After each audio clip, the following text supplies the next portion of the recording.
fshati që u zhduk brenda natës, askush nuk e di se si. Ishte një fshat i vogël, i rrethuar nga male të larta dhe pyje të dendura. Fshati quhej Kuldhara, një vend i harruar nga koha, por me jetë dhe zëra çdo ditë. Rreth 40 familje jetonin aty. Kishin shkollën e tyre, kishin një kishë të vjetër dhe një burim uji që thuhej se kishte fuqi shëruese. Një natë, në fund të vitit 1957, ndodhi diçka që edhe sot nuk është shpjeguar kurrë. Një banor nga fshati përballë që zbriste çdo mëngjes për të dërguar qumësht në Kuldhara, erdhi si zakonisht, por kur mbërriti, s'u besoi syve. Fshati ishte bosh. Jo vetëm njerëzit mungonin, por gjithçka ishte lënë ashtu siç ishte.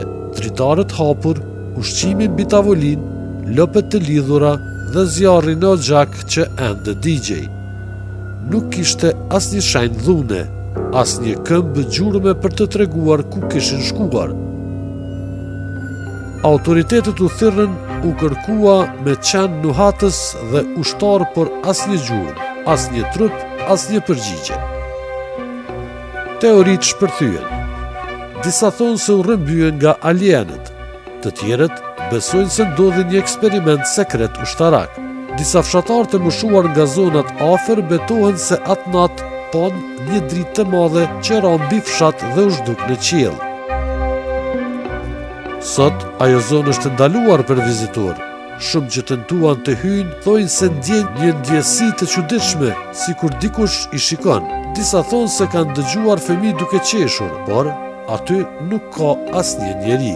Ende askush nuk e di se çfarë ndodhi me banorët e fshatit Kuldhara, por një gjë është e sigurt.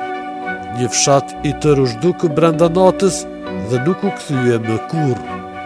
Abonohuni në kanalin Planet RKS për të dëgjuar edhe tregime tjera interesante. Shpërndajeni, komentoni dhe na sugjeroni.